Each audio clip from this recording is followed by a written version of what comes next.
Ready? Meeting come to order. Dr. Versta. Thank you. Good evening, board members, staff, community, and students. And before introducing Dr. McAndrew, who's going to deliver our invocation and follow my pledge of allegiance, I'd like to ask if we could stand up and give a moment of silence to Shulman Douglas High School, the incident in Florida this year, and then we'll start my invocation after that, please.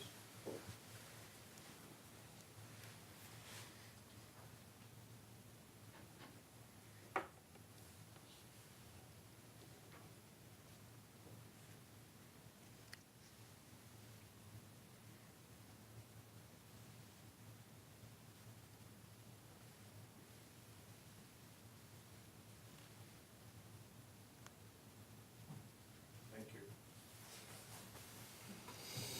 Heavenly Father, we ask for your guidance, wisdom, and support as we begin this meeting. Help us to engage in meaningful discussion, allow us to grow closer as a group, and nurture the bonds of community.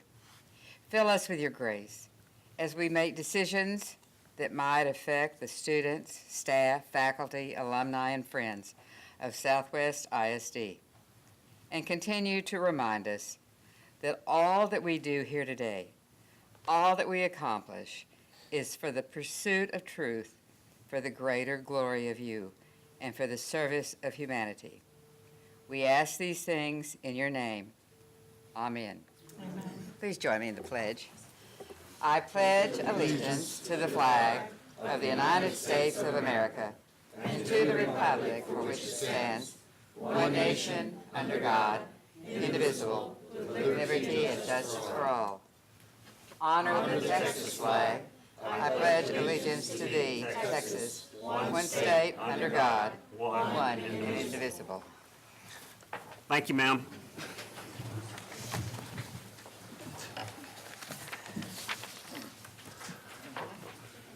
All right, the next thing on the agenda is recognitions. Thank you. Mr. President, we have our Students of the Month recognition, and it looks like we may give all our attention to this student. We are. Yeah.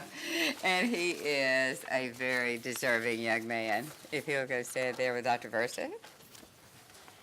I'd like to introduce you to Southwest Legacy High School, who's recognizing 11th grader Mario Hernandez. Mario is an outstanding young man with a lot of talent.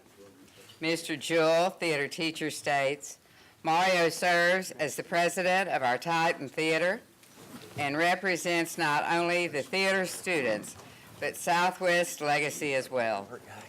He always approaches tasks with a positive can-do attitude, which is infectious. Mrs. Chavera says, he volunteers to assist anyone with any emceeing on campus. He serves as our announcer during the daily PA announcements, pep rallies, dance shows, and any other event that he's invited to assist with. Besides his talents as a fine arts student and the morning voice of Legacy High School, he's an awesome individual that is well respected by his peers, teachers, and administration. This young man is a true leader that supports, promotes, and embraces what we at Legacy High School are modeling for all students. We're very proud of him and look forward to seeing what he will do with his remaining time at Southwest Legacy. All right.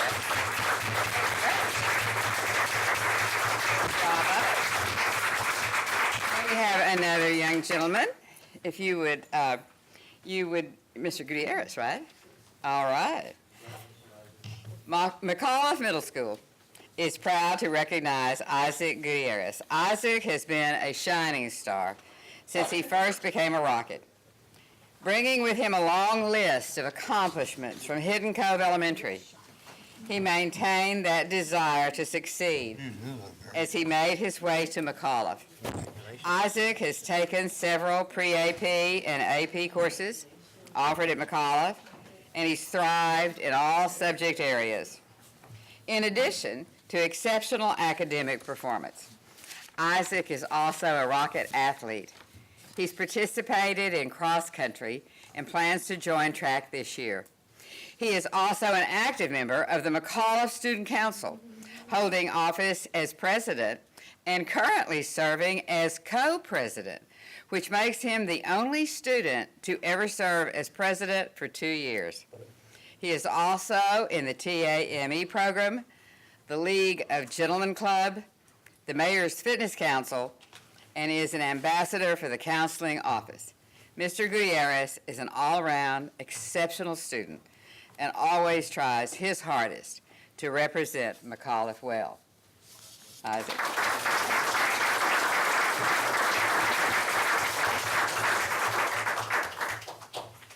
Smile like. 1, 2, 3. 1, 1, 2, 3. So we'd also like to recognize our parents. We have parents, family members of Mario and Isaac. Would you please stand so we can recognize you? Our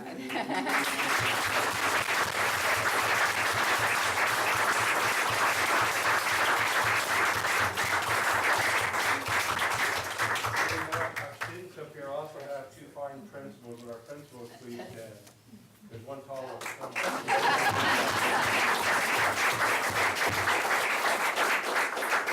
Mario, do you want to say anything? There's only 2 of us, so you can do over time tonight. Well, I'd like to say thank you, and I'm very honored for this. I wouldn't be the person I am today without my family here today. I mean everything to me. It's been a road to switch schools, but it's been a great road with Ms. Chavera and the administration there. Made us feel like home, and every time we get to see y'all more and more, it just becomes a bigger family. And I would like to thank Southwest ISD for this.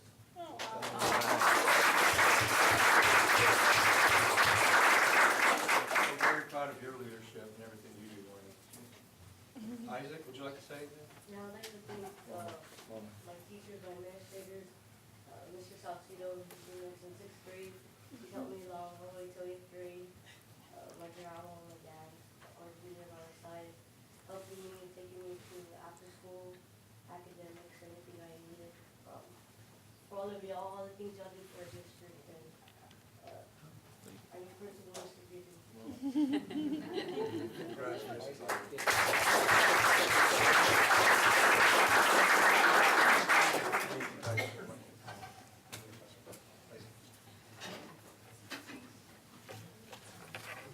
Mr. President, that concludes our recognitions this evening.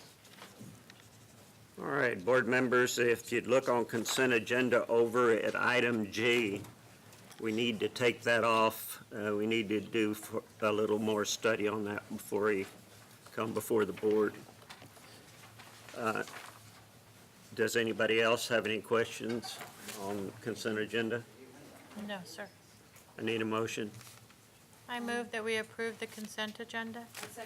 Motion's been made and seconded. All those in favor, say aye. Aye. Opposed, no. Motion carried.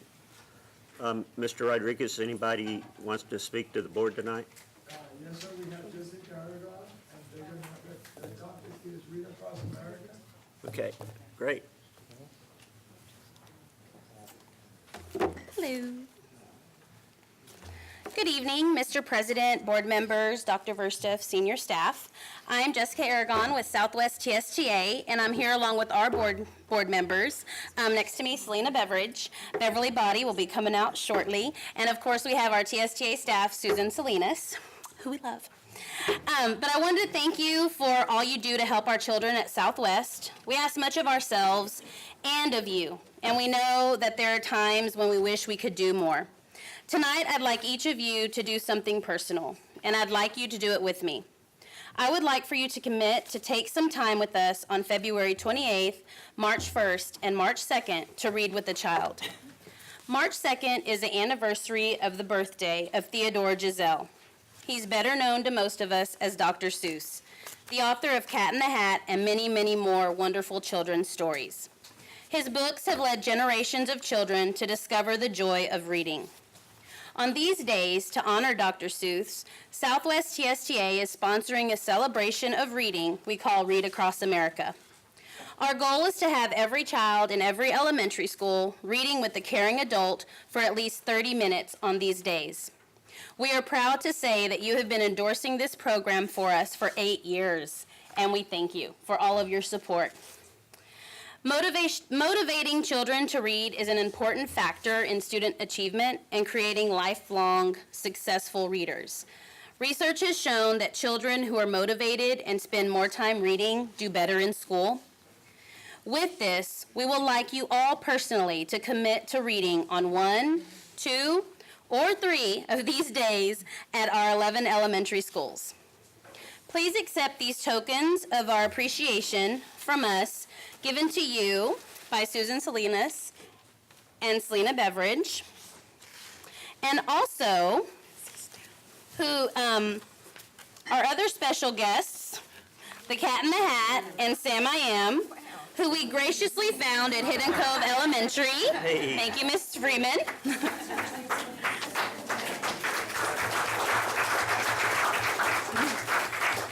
I ask that you and everyone here explore the possibility of joining us in our goal of having every child in every elementary reading with a caring adult. Continue. I thought we were getting Girl Scout cookies to begin with.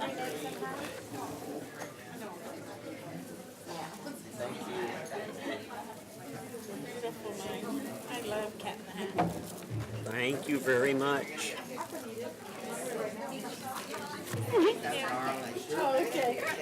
So what happened? You look so And Sam is giving you his special green eggs, Look, it's but a- don't eat them. They're soap. green egg. Don't try them today. Thank you. I'm sorry you had to go back. Thank you very much. Are we supposed to keep one, or what are we supposed to do? You can, if you want to fill it, if you're gonna go read, just fill it in, and if not, pass it down. Well, I did, but do I keep it? Beverly, No, you don't keep it, you pass it down, because Mona's getting let me finish. schedule us, And before they say your time's up, sorry. but Mona needs it to put it on the calendar. Okay. And to celebrate the joy of reading with Dr. Seuss's 114th birthday, Mrs. Freeman has accepted our invitation to celebrate literacy with a very happy birthday event on March 2nd at Hidden Cove Elementary, which you've received your invitations today, so we hope that you guys can attend. Thanks again, Ms. Freeman, for having us. And when we work together as a community to encourage our children to read, to quote Dr. Seuss, the more you read, the more you know. The more you know, the more places you'll go. Thank you. Again, do not eat the green eggs. It is soap. Thank you. It's adorable. I don't know, she's gonna love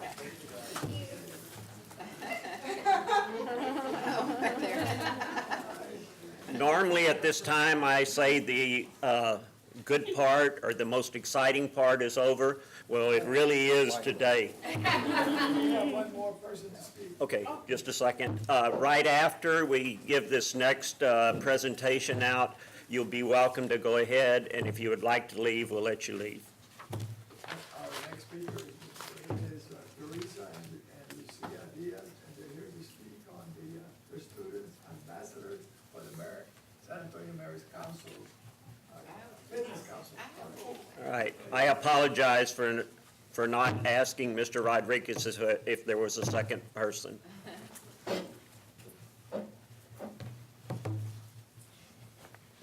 Good evening. My name is Lucia Diaz, and this is my sister Clarissa Diaz, and we're student ambassadors from the Mayor's Fitness Council, and we're here to inform you that McNair is hosting Southwest ISD first annual Health Fair and Walk, and it will be on April 11th from 5 to 5:30 is the walk, and the rest, like right after, it's going to go to the cafeteria, and it's going to end at 7. And we just want to advertise it, maybe put it on the bulletin, and just kind of get it out there. And so hopefully, like this is the first annual, so we're just kind of getting started. And then once, like in a few years, or next year, we'd like to expand it, maybe move it to the high school and just add a run, or just expand this event. What time is it again? The walk is from 5 to 5:30, and then directly after that is the health fair, and it'll end at 7.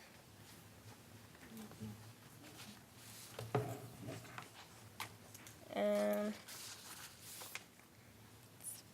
I think that's pretty much it. Thank you very much.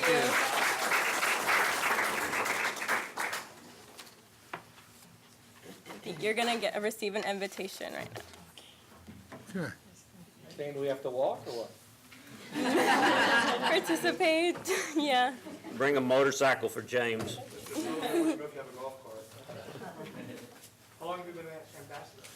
Just this year is my first year. So how'd you get involved? We, athletics provided an application, and they provided the opportunity. you. And I was like, oh, this would be cool to just try out, get involved in the community. So this is my sister and I first year. So we're just excited to hopefully expand in the future. Absolutely. Thank you. Thank you for your time. And Thank now you. we're gonna rush over to the high school because I have to perform at mariachi.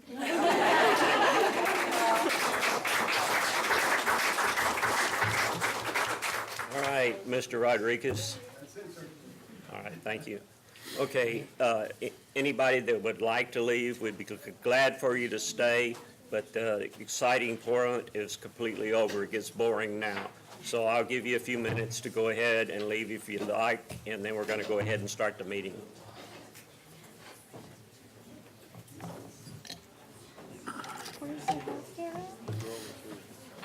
Is that, oh, I don't know. I thought it was at Say McNair. McNair's, what she said. Oh, okay. By the lights. I can't see. But Oh, yeah. Keep passing the read thing. Ida. Mona. I sent the read sign-up sheet all around. I downloaded them into my thing, Are you kidding? but that's fine, I don't mind. Hi. thank you, ma'am. Yeah. Well, I remember you. You were good. Back in 96, Yeah, 7, I guess. I remember. Somewhere around those years. Oh, wow. I can't see my son. My son, who's up here. Oh, that was your son? Wow. You should be proud of him. I'm very, very proud of him. Wow. He's special to me. Yeah. But I just can't tell you how I love him. Well, we had a great time that year. I don't think we won many games, but we And we win that many games. We didn't win that many games, but we we had had a fun. great time. Yeah. Yeah, I had fun I anyway. appreciate you, sir. Okay. Well, thank you. That's cute. Brought back old memories, didn't it? Yeah. I'm glad he remembered me. That's 20 plus years ago? Yeah. Yeah. 22 almost. Oh my goodness. And That's he was nice. a little, He was a little bitty guy. What like happened his to him? son, like his son. Yeah. Like how little his son is. Yeah. So Yeah, that was great. that's adorable. This is the best pay I ever had for this job. He said he appreciated it. Yeah, yeah, it on your drive? You had a good time. yeah. On your drive? That was good. All right, board members, if we can get started, the next thing on the items of information is construction. Good evening, everybody. Just a quick update. Legacy High School, we're working on work orders, and we're actually about to schedule our one-year walkthrough, believe it or not. That'll be at the end of, we'll begin at the beginning of March, but our one-year warranty ends at the end of March. For phase one, Isn't there some responsibility they have after that? well, we have, pretty much it depends on the product or the equipment. That might have extended parts warranty on HVAC, on certain plumbing. Okay. But the, the labor and, the labor cost is included in the 1 year. Okay. from the contractor.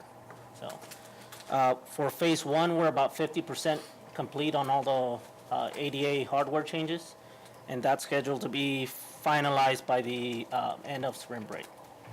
On phase two, we have received the 50% CD pricing. We're about 95% construction documents. Joris is actually bidding out to their subcontractors this weekend, and we'll have a subcontractor walk on March 1st and opening up bids on the 14th of March to present a full GMP on April. Unfortunately, we're gonna miss, because it's on the 14th, we're gonna miss the, bringing it in on the March board meeting, but we'll bring it in on April for GMP of phase two, Southwest High School renovations. And that's about it for construction updates. I don't know if you all have any Do questions. the numbers look pretty good there, or? They did. They did. For phase two, they're looking very good. They look better than, it's making me nervous. Something wrong, right? So we really need to hard bid it and get real numbers, because it's better than we thought. It looks really good, and so it makes you nervous when they're too high, and then that's making me nervous too. We'll have better numbers, and we can really bring something. I think that'll be good. All right. Anything else? That's it. Boy, usually we go I had no drone construction this forever. time. No. All right, Thank you very much. Oh, there's plenty.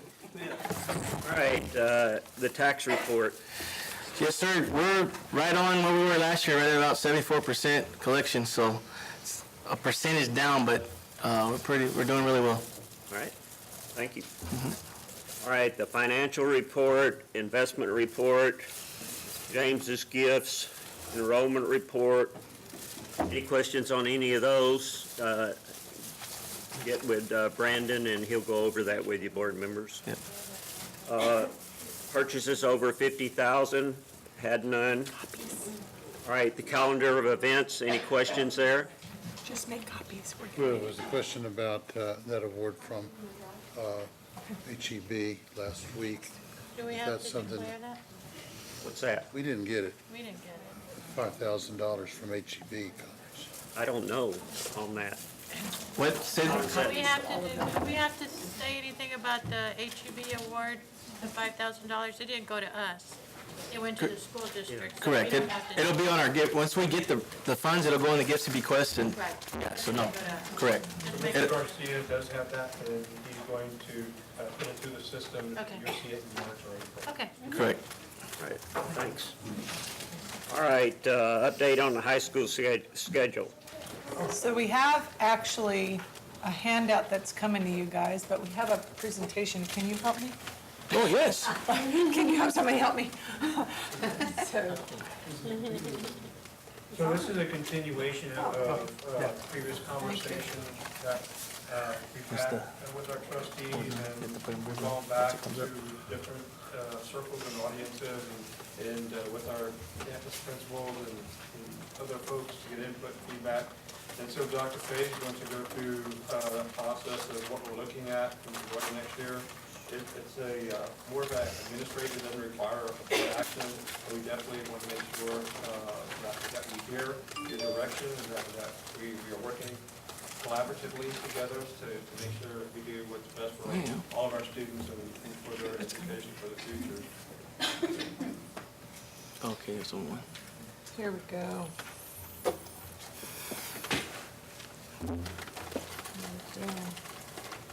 Thank you for your patience. There we go.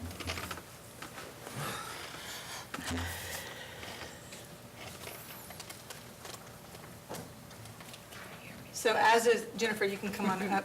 So as this is being pulled up on the screen for you to view, and we do have handouts coming your direction as well, I do want to share with our board that we did mention this in the brown bag, our last brown bag session in February, that we were looking into the potential for moving our high school campuses to a hybrid block scenario so that we could have longer, more minutes in the instructional time and more opportunities for kids and in their CTE pathways for practicums, and they're scheduled in the 4 years.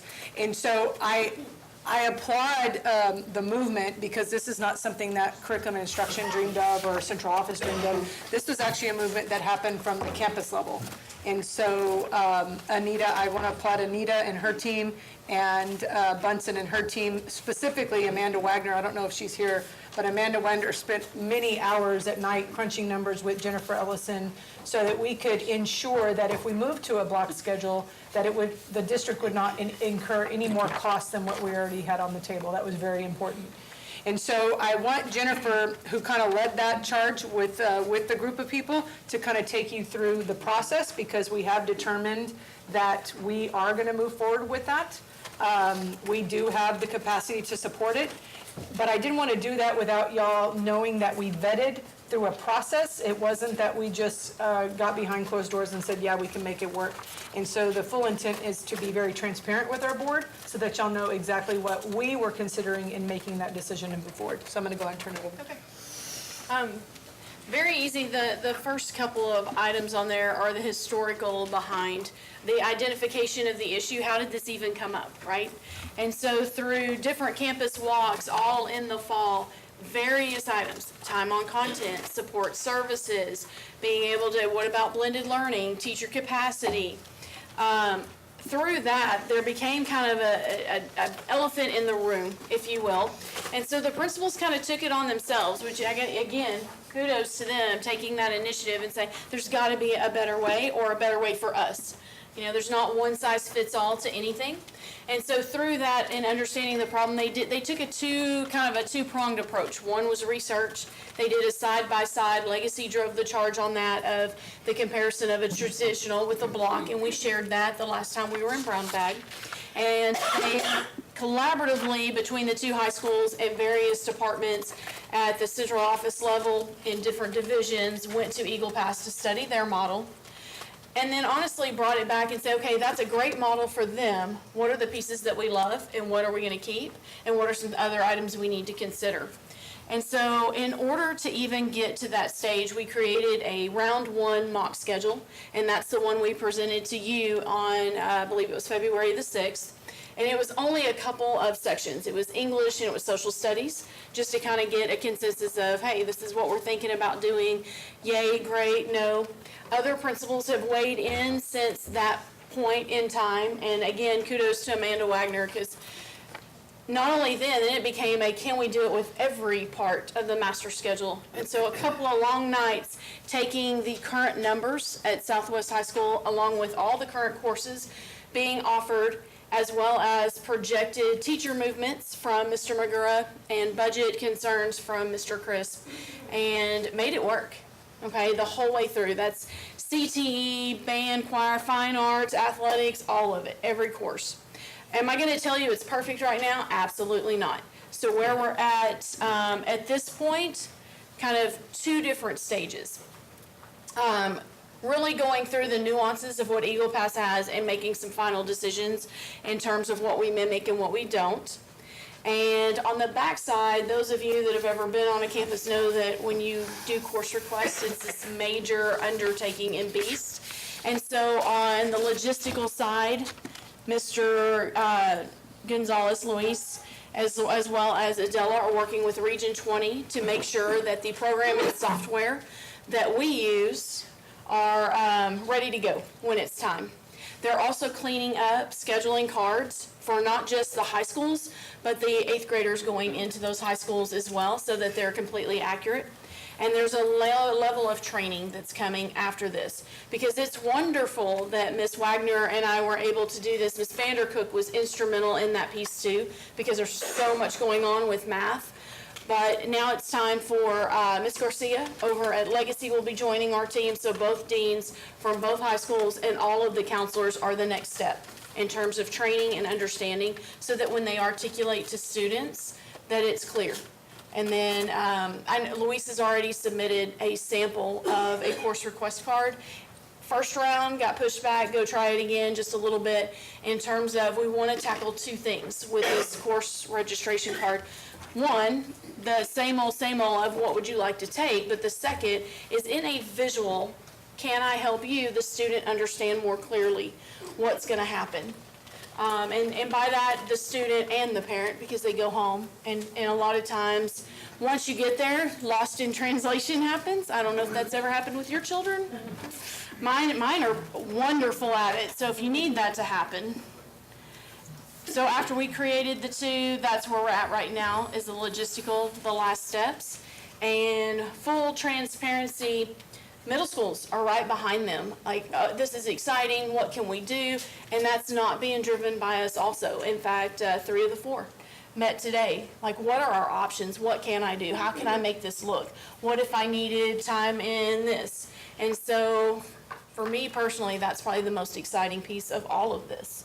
It's not us, right? It's a whole movement to get what kids need in front of them. And a kind of a can-do. What did I miss? Nothing. So, just a few little tidbits. Kids in EOC courses, kids that have to take a STAR test, will be in a full year. So will be in their course all year long. Kids that are in a dual credit AP setting will be in that setting as a full year setting. All other credits will be taken in a hybrid or accelerated block. So I'll take a course in the first semester, and then I'll take a different course in the second semester, because we'll have the time to do that. And so, so we really feel like we're gonna do right by all, in that we're gonna give our kids a really good chance to be really successful, and give our teachers a really good chance to address the differentiated needs that are in all of their classrooms on an everyday basis, for not only STAR and accountability, but for what's happening with advanced academics. And we really wanna try to change that trajectory in our system for our kids. So that's it. Questions? Report cards, 6 weeks, 9 weeks?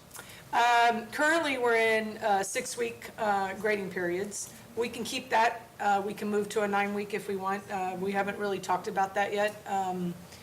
There are some different needs. I know as a high school principal, I wanted 6-week cycle grades, because then my parents knew right up front what, if students were having issues in classrooms, we didn't have to wait for the 9-week mark. And there are some, we can play with that. I would say let's be consistent and keep that the same, because parents are accustomed to getting 6-week grades, and it works either way. With our new school calendar, the biggest, and I think Jason's gonna present on that, we do have to make a decision on when we want our semesters to end. Systems like Northeast and Alamo Heights are actually ending their first semester before Christmas break. We met as a DIT, and we actually are considering that as well, because you kind of stop everything, and then you come back for 2 weeks to kind of finish things off, and it makes sense to kind of cut things off, because you have so many days in the spring that you give to testing and to prep for testing, that really it becomes almost an even daily schedule in both semesters. And so those are all things that are still kind of being considered, and we haven't hashed that out yet, but we can bring that information back to the board once we make those decisions. So we've already laying the groundwork to move forward with this. Yes. So how have the teachers received it? How are they're gonna have to rework the way they deliver, because the timing's gonna be different. Is that gonna affect most of the teachers, some of the teachers? It all will of the impact teachers? every teacher Yes. at the high school, every teacher. And how are we gonna have to train them to, or just tell them? So I think that can be answered in different ways. I will say my lesson learned as a high school principal is that a teacher that teaches well in a 45-minute block is going to be the same teacher that utilizes time well in a hybrid or a block schedule, or a traditional schedule, right? But I do think that we do have a lot of expectations for what happens in a 45-minute window that I feel is an unfair expectation of teachers. That in a 75-minute window, it would not be such an unfair expectation for them to differentiate for students that have special learning concerns, or students that are in special populations. So we're not adding workload, we're just spreading out what they're already required to do. So basically, they should be able to keep their lessons the way they have them? Yeah, I Very mean, little the pace will be a little different because you have more time You have during more the day, time, right? right. But what you're allowed to do in that time is so far better, because I can actually differentiate from my groups, do small group instruction. Elementary schools do excellent job of small group instruction, and we just don't have the capacity to do that quite yet because of time. You know, they're kind of rushed from period to period to period. 5 minutes of that is spent transitioning into learning, then you got 40 minutes, and then you got to summarize. And so for a high school teacher or a secondary teacher right now, the time that you actually have to time on content, time for instruction, and then time to worry about special learning concerns is very limited. In this setting, you know, we could have high expectations around that. And that, if you go back to, I think, step number one of the things that to consider was the opportunity to deliver quality instruction for all learners, as opposed to, okay, here's my content, this is what it is. And so we just feel like we're giving our kids a fighting chance, and we're giving our teachers a really good opportunity to really dive into quality instruction in our secondary campuses. And that has kind of been the impetus of the movement from our secondary leadership. And so, Are we gonna deliver that communication in professional development or individually, or each principal's gonna talk to their teachers individually, or is curriculum going to bring them in and it?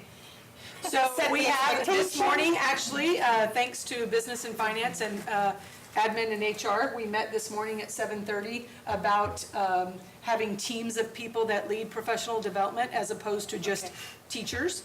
So we have Velia, Will, and Bonnie Robinson that will be leading the Teacher Development Institute. We have Jennifer Dalila and Francis will be a little bit a part of this, leading kind of the leadership development of principals. And then we have Francis, Patty, and who else? Jason will be working on leadership development or auxiliary kind of staff development for our clerical staff on, you know, things that we need to pick up on. And so I think that with the teams of people that are going to facilitate and lead professional development, and it really does align well with our strategic plan, which is we're going to provide professional development for all learners, is that this will be part of that embedded PD as we come back to school next year. So, yeah. The DIT representation from the high school staff is on that, and they were very much on board with moving in that direction, so. And I don't know. There will be deltas and there will be positives to the delta is the change, obviously, in the new system. This block scheduling would be the preferred system if you can afford it. And by doing things a little bit different, that we can remove some things from, and we're gonna keep talking about this, especially through our budget workshops. And we have to do without something in order to make this work, but it does take more FTEs to do it. A real huge positive is in the structure. You're basically removing about an hour's worth of hall time a week, and that's critical. So there's less movement, there's less kind of things going on, and students are in instruction environments, and that's a big positive. We're no different than our friends right down the road, and we think we can increase some time on task opportunity and create a more engaging environment where you have time to get into rigor, and you have time to go deep into instruction. It's going to be a benefit. Really supportive. I think they've done a really great job of taking this, and our high school administration team has done a great job of showing that we can make this work.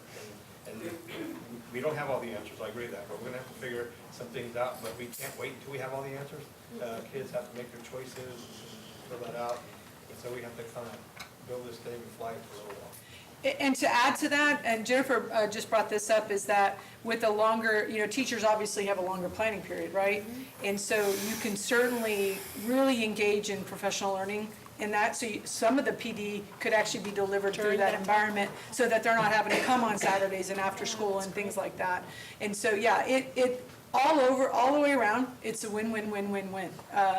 And is it gonna take some getting used to? Yes, but all change takes that kind of time. I've taught in the block, preferred teaching in the block.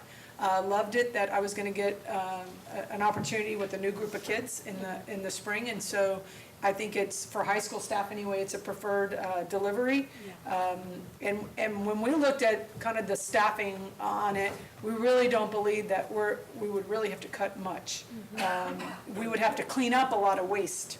That's good. That I think, and those things have kind of got exposed when we're trying to build and try to learn. And just going back to, the greatest thing about this is a leadership movement that didn't come from the top. It came from the bottom. And when you have that, you have true capacity being built in your system to care for the real concerns of their needs of their campus, and we want to really honor that and work with them. The can-do attitude is alive and well in our high schools. Thank y'all very much. So I'm really impressed with the urgency and how quickly you guys, everybody moved. we'll come to the middle school next week. So anyway, that's it. Very good job. Really great Thank job. you. And the urgency, we knew if you guys weren't embracing and innovative, we could bring it. We want to get this in next year. Well, my only question last time was, how much change overall are we doing? And how much other major initiatives we might have going on, and does that overwhelm the teachers? And that's something y'all have to decide. But that is what I worry about when we have these major changes. It's a great So, point, yeah. Dr. Meyer, because I think we can get overwhelming. You know, we're opening up CAST, or standing up CAST, we're talking about a new schedule, we're kind of revamping some programs from one high school to the next to spend the dollars more efficiently, but in order to offer a thorough program. And so there are three, as I see it, there are three huge boulders that we're talking about here. And so it's critical that we get out and communicate as quickly as we can, and communicate often, and listen to our principals. We have really great principals, and so bringing them together, I think we can do these things. I would recommend we don't do anything else, and I know staff would too. Thank you. To say, you know, let's get our legs up underneath us. But we had a choice to wait on this for a year, but we thought it's such a huge benefit and really great timing that we can kind of do the two things together, open a CAST, stand this up, and kind of clean up some of our programs so that our students are in rigorous programs and thorough programs at both high schools. So yeah, I mean, you make a great point. And- There is a breaking point too. And I'd like to address that as well, Dr. Byron. When we met this morning as a team, we talked about that from all divisions, is that curriculum and instruction doesn't have any desire to stand up any new initiative for next year, is that we're going to stay the course and what we believe is real foundation change, which is around literacy. And so we have some pieces that, you know, we rolled out this year in year one, and until those are working well and being executed well, that we don't have any intentions from the conversation this morning across all divisions to do anything new with our teachers as far as instruction or curriculum or any of those kinds of things. But doing those things well is going to be something that we want to get better at every year. And so we want to honor the comments and feedback from our board, and we take that very seriously. So thank you. Did Nice job. Brandon find a money tree? No, he keeps looking. Sir, the task was that they could get this done without having to add staff, and they showed me. I'm not a guru of master schedule, but I trust them, and so Thank you. well, No pressure. No. we're allocating staff moving forward the way we were going to do it before this anyway, so. So we have a communication plan, a rollout plan to make sure our parents are getting communication, our students are getting communication, and then our staff are getting communication. And I know that's a plan that we talked about. But CNI and Business of Finance, they've done a tremendous job working together. And I had the pleasure to attend their last meeting. And yeah, it was long, it was gruesome. But I think there's everyone Lots of wants fighting. the best for our kids. And Yeah. I think we work from that premise that we can work it out. And we still understand we're going to have to give up some other things that we may really think are for value. We're going to have to kind of look in every corner and crevice and say, do we need this or not? Yeah. And so we'll be coming back in budget workshops and showing that to our recommendations. What's an idea of those things we're giving up? So We don't have any yet. I don't know if Dr. Gray knows. I don't have any in my house. when Amanda and Jennifer, and it was really Amanda, Jennifer, and Melissa Vandercook crunching numbers, you know, till all hours, we really don't believe we're going to have to give up anything. We really believe that we're going to have to clean up some things if we're just talking about this particular component. There may be other things that are coming to the table that may require us to think differently about how we allocate dollars and things like that. But in my opinion, none of it relates to this particular piece. Because we ran numbers in a mock schedule format for core contents in every core, and at all times during the day, we had enough seats in core content alone to be able to do this. And so from the master's, it's the master schedule, and Mr. Frazier is very much aware of that, is that you have to have, you know, if you have 3,000 kids in your building, you have to have 3,000 seats available for them to do something every period of that day. And with core alone, we had enough seats to do it. And so that's without adding CTE to the mix and fine arts to the mix and all that. So we feel like we're gonna be able to pull it off. We may not be looking at, there's a couple things that to consider. You know, one of them is if we're staffed at 1 to 25, if you have a class that looks like it's gonna fill at 28, right? Is that a concern? The answer for me is no, because we have a 7-period day right now, and we already have that happening in our system where we have some classes just because of where certain programs fall during the day. You don't have enough seats to give, and so you may have a course that ends up at 30. But that exists now, even with the current schedule. So for me, we're not having, that's not a reason not to move forward. You know, if we have, you know, maybe a 6-period day, when I was a high school principal, my last period of the day, you had large numbers in all of your core content classes because you have athletics being pulled out and you have your marching band being pulled out. Nothing wrong with that, with the understanding there's large numbers of adults that go with that, right?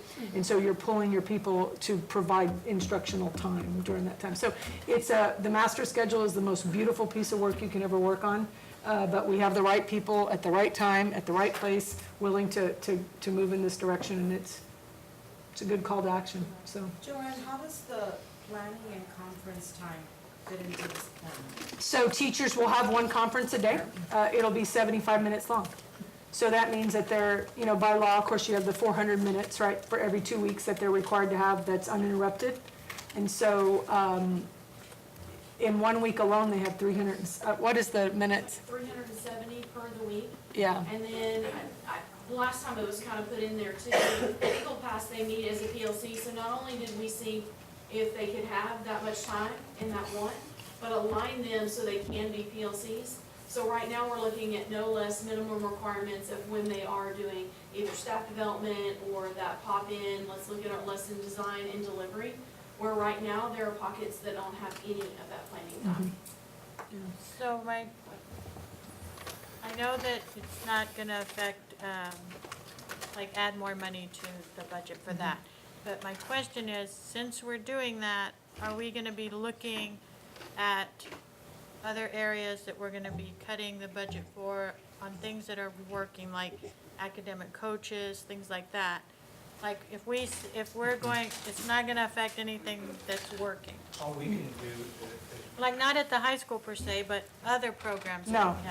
we have. Dalila would throw things at me if I ever even considered that.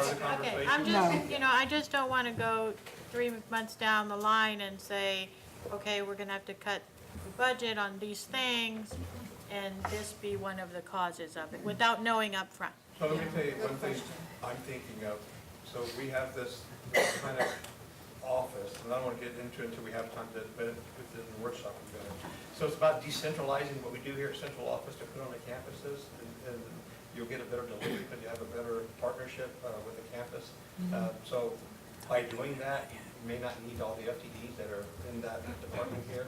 Maybe they can deliver the service by just be working from the campus. And so things like that, but it's not removing anything that we see that adds value to the system of the campus, like academic coaches, that's a really great thing. It's a huge benefit, so we've never talked about that today, so I don't know.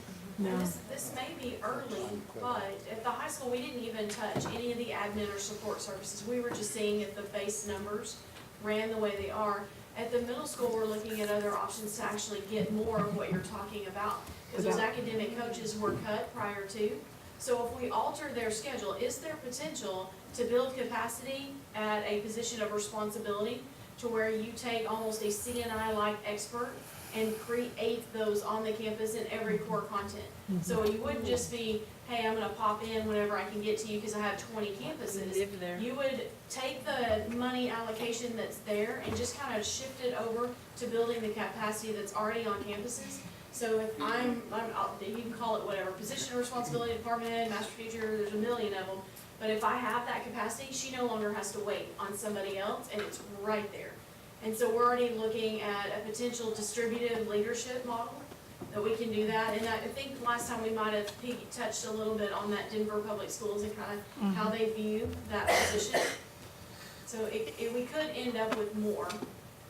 That position is teachers that are teaching in the classroom and taking on the extra responsibility, or are they just doing? We're looking at like a halftime role. Oh. That Denver Public Schools does theirs in like in a halftime. So in our thinking, you know, we think of department chairs.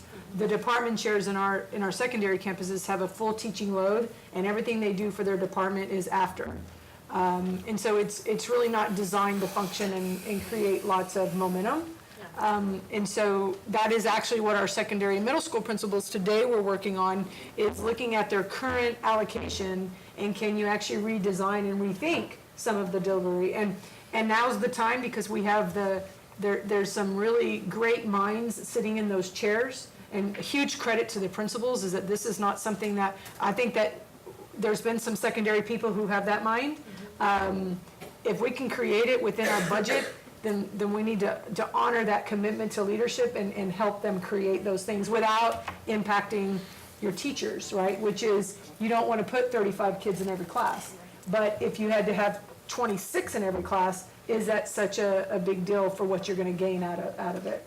And so, because even at the middle schools, there's going to be some areas of the day that you're going to have just a super load of kids, and you limit where you can put them.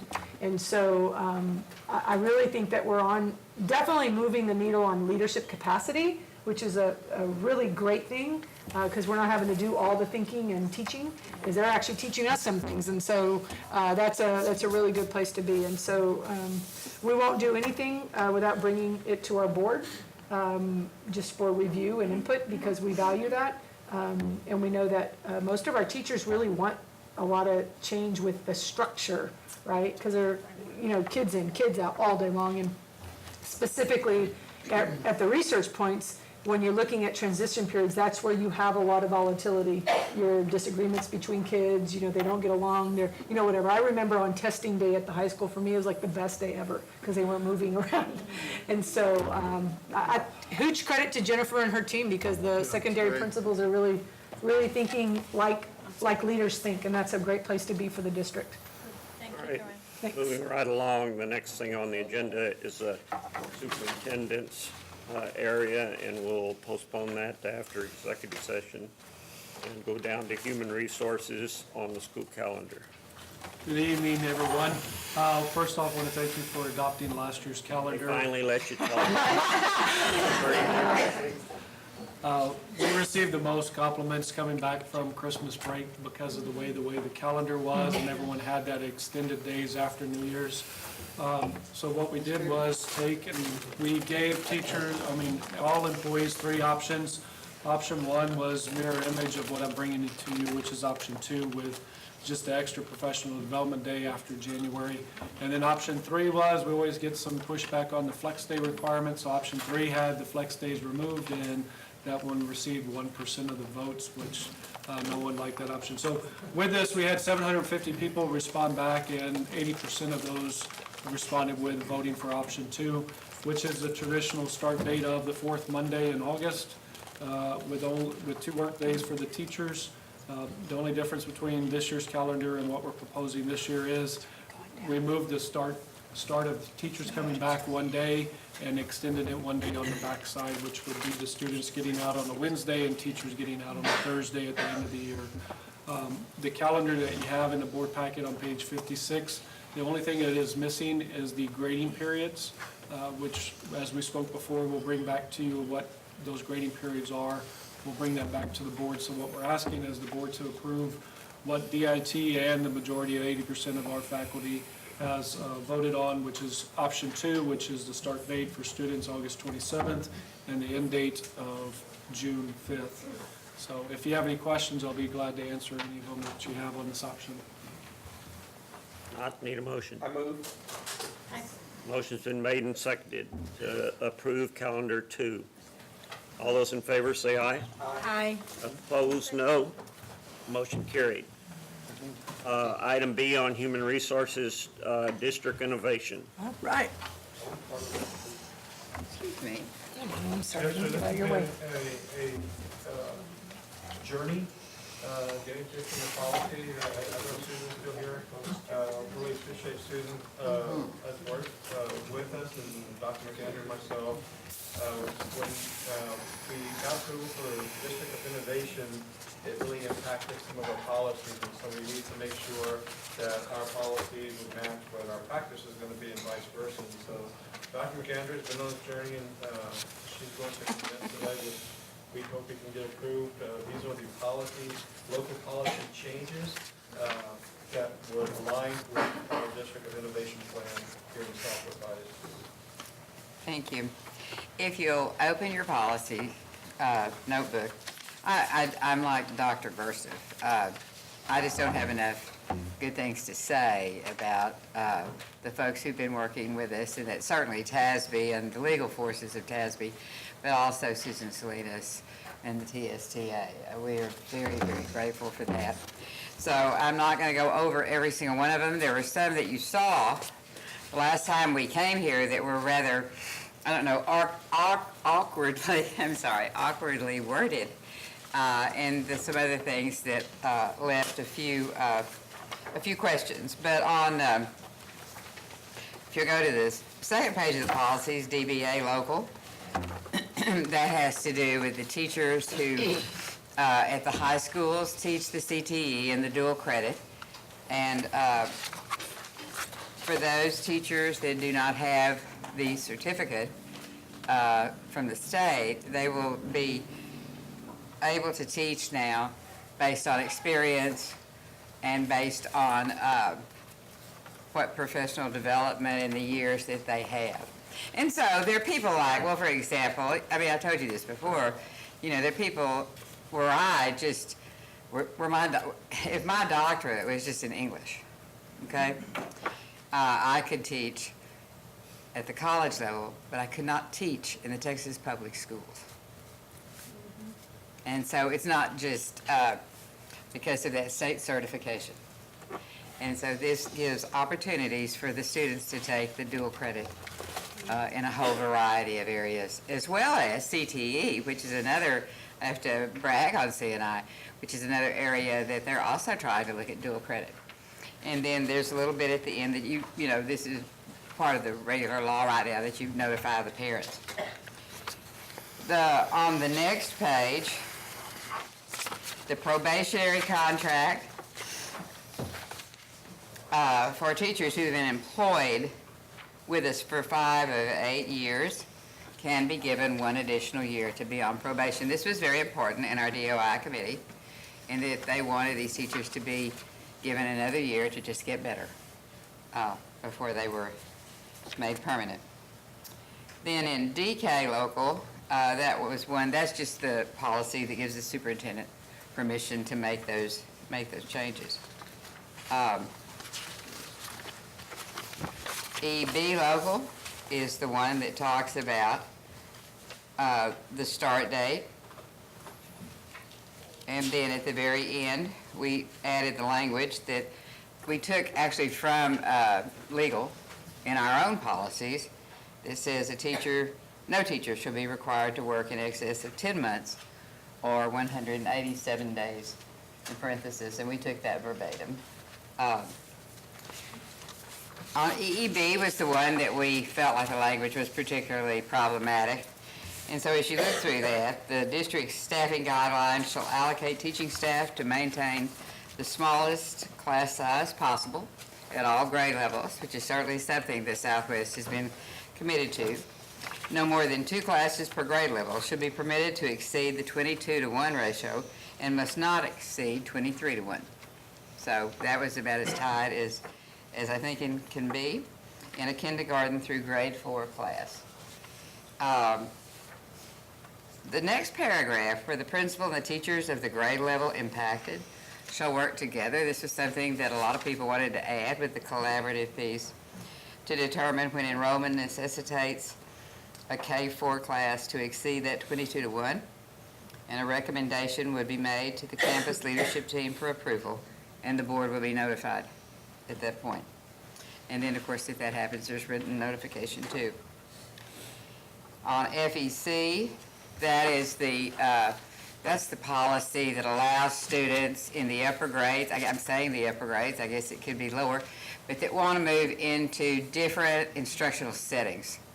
I think this is something that that C&I, that all of us want, are opportunities for mentorships and opportunities for partnerships as the kids go out into the world. And so we're going to give them, we're going to take them away from that regular class structure and give them opportunities to do that. It even includes if they go to a college campus to take college credit, then they'll be given credit for that.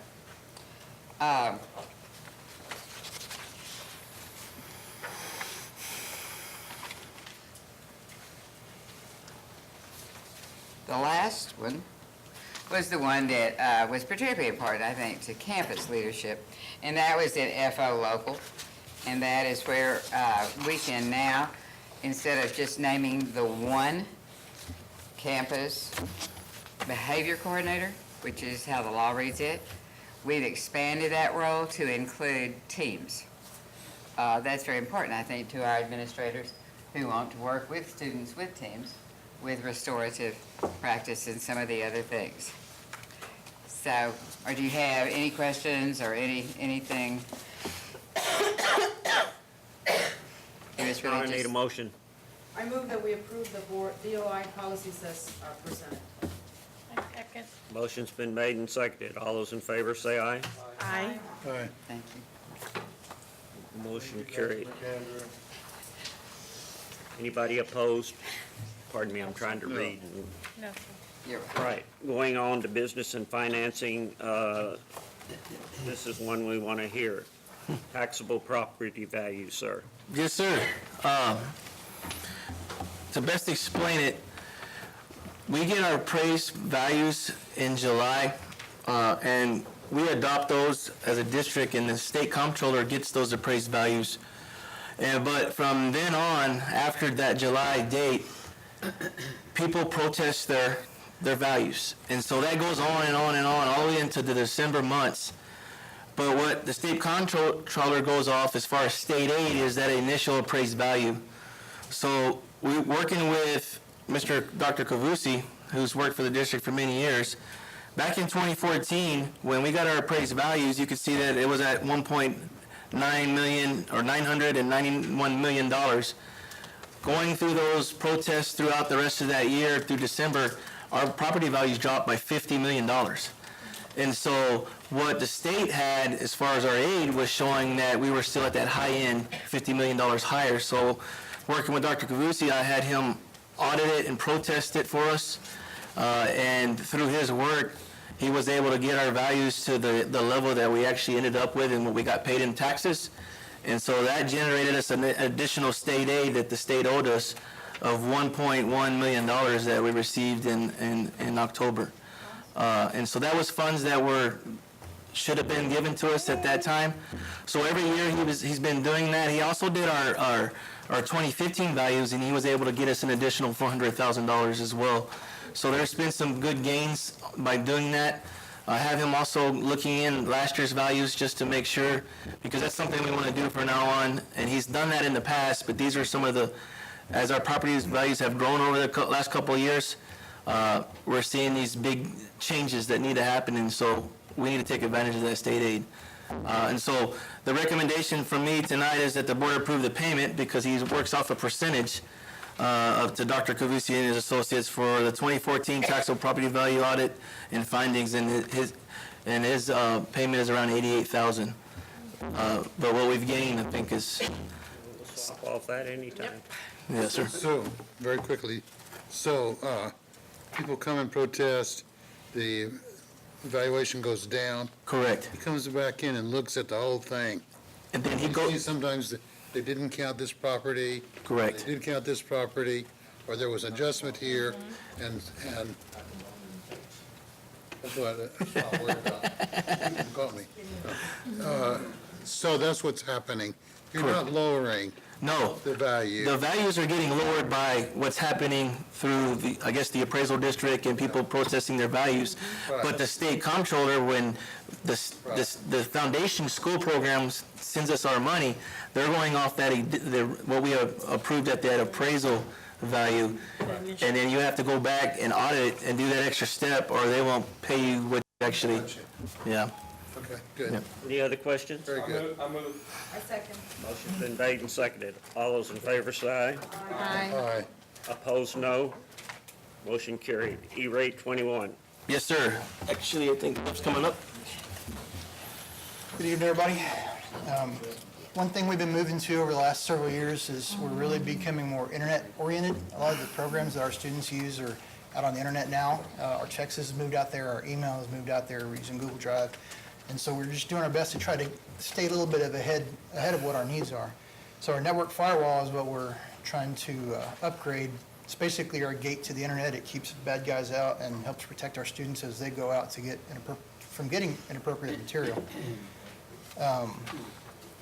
So the last firewall we put in, we did about 5 years ago, and we're basically at capacity on it, and we're going to be needing to add more internet. And so what we're asking is to be able to upgrade the firewall to basically a bigger version of the one that we already have. And so we went through E-rate to do it. We issued RFPs to 34 vendors. There was only one that responded, but it happened to be the one that installed our last one for us, and they're a good company. They've always been great with support, and best of all, it's E-rateable. So our recommendation is that we approve Solid Border as our vendor for E-rate 21 Internet Internal Connections Network Firewall. Questions? I move. Second. Motion's been made and seconded. All those in favor say aye. Aye. Opposed, no. Motion carried. Bleachers at Legacy. Yes, sir. This is, if you originally go back and when we planned out Legacy and then when we came to the board back in the expansion of the press box and the visitor sites, changing it, we were still under the impression that we would be going 19 and possibly not playing varsity for maybe 2 years out. That had changed after we had already initially budgeted and went through that process. So we're coming back to the board.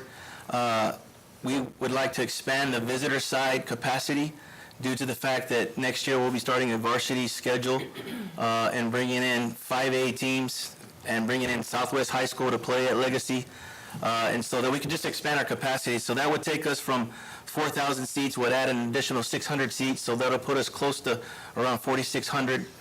And we take a look at that total for the whole stadium, which is about a good size for a 5A. And we reached out to the company, Sturdy Steel, who was the vendor that actually put in our stadium stands. And they came to us with a price of around $215,000 to add those stands. And also, there's an ask for $250 because this wasn't a budgeted item, so this would be a fund balance item to expand this. There's an ask for $250 because there's going to be some flat work that we're going to have to hire a general contractor that's under one of our other contracts, and also some electrical for lighting underneath that. And so really the ask is that the board approved $250,000 for the cost to expand the visitor sides bleachers. Yes, sir. The way that we set it up is for expansion, and so yeah, it's going to add bleachers to both sides of the visitors, and so it'll probably be what, from the 25 or 30? Right, so it'll match exactly what you have on the home side. Home side. We're gonna add same height. It'll be added it'll be a section on the south side and a section on the north side. So It already has the height, doesn't it? It has the height. the height. Right. So do you know the home side and the visitor side, what we have now? How many seats? So the home side, let me think. The home side is right under 3,000. It's 2,900 and something. The visitor side is right over 1,000, so collectively we're right over 4,000, 4,002 seats. Right, Right now, but you walk out there in the field, you look, and the couple when you look at the home side. one of the differences on the home side, you have your VIP section, which kind of expands that seating a little bit more. Yeah. But, you know, when we go to the football games and you look across the way, there's not that many people over there usually at our Southwest games. Correct. And it's a massive school, and now this is half the school, so do we need that? And so when we're looking at that, and so this year when we went to the Legacy game in Harlan, because Harlan's going to be in our district, and Harlan came in there and just with their JV team, and they filled it up? And then we looked at that, and then we're going to be in Harlandale and McCollum. Which are closer. Yeah, so we're playing a lot of schools that are closest. We're out of the district where those teams because Yeah. even then, when we had teams like South End came in, they had a lot of students at the game, where we had the Laredo teams, and there would be hardly anybody over there. I suppose we're gonna rent it out to those teams that wanna. Correct. meet. And that'll be another, Right now, that's another, I mean, it's gonna drive revenue for us, it's gonna gain, it's not gonna be it's really more for, it's a stadium that's, the visitor side doesn't meet capacity right now for. Legacy is moving to varsity competition. Correct. So the spirit groups in the band will fill up more than half of what we. Yeah. Correct. On the visitor side. Correct. We would leave about 20 seats. Yeah. And maybe that's okay. This girl there. Right. We didn't see a band there, Harlan Park. Harlan bought a band, and they filled it up, it was Yeah. pretty tight, I was worried about it. Needs capacity. Could bring folding chairs. Yeah, yes.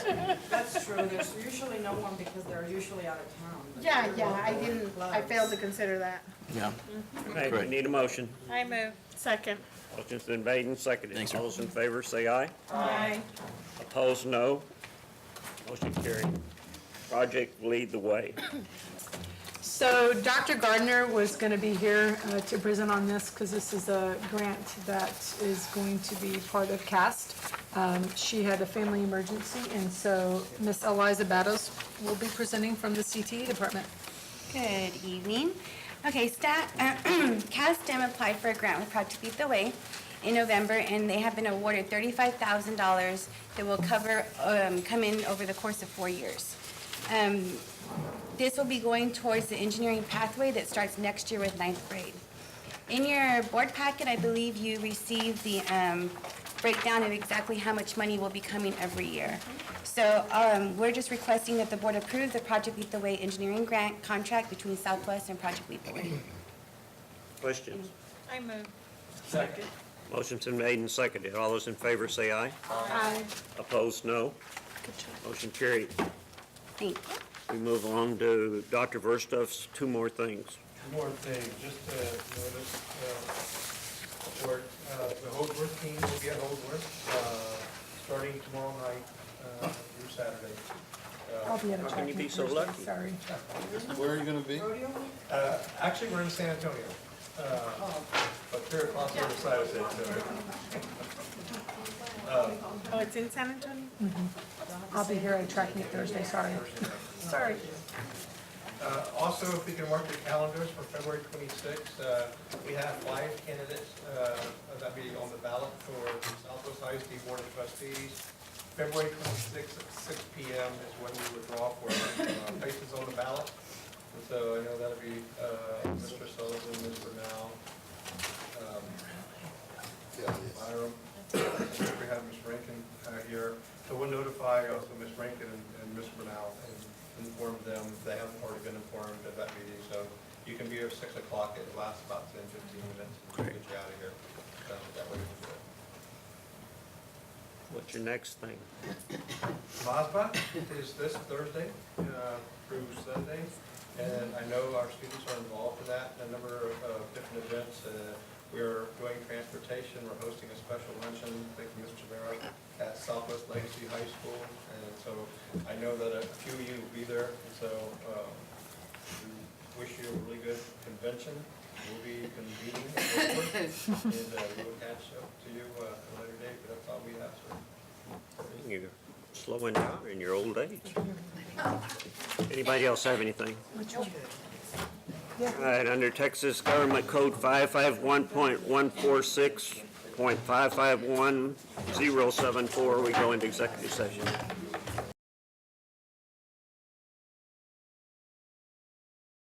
Beautiful. All right, come back into regular session, and it's 7:55.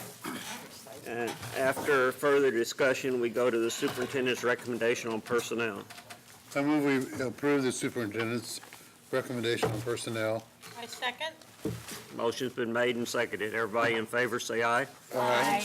Opposed, no. Motion carried. Mr. Superintendent, you have one more thing? There's one more, there's one more. Yeah, it is. Got a second one here. Sorry, sir. I move we approve the superintendent's recommendation that no good cause exists for John Campbell's mid-contract resignation request and direct the superintendent to file a complaint with the school board, SBEC, what is that? State Board of Education, okay. Requesting sanctions. I second. Motion's been made and seconded. All those in favor, say aye. Aye. Opposed, no. Now you're one more thing. Just one more thing, I'd like to introduce Morgan Knight. She was back to me last week. Good for She you, hiding Morgan. behind the pulpit. She's well on her way to breaking her mama's record. But your mother would be thrilled. That's all I have, sir. All right, anybody? All right, we're adjourned at 7:58.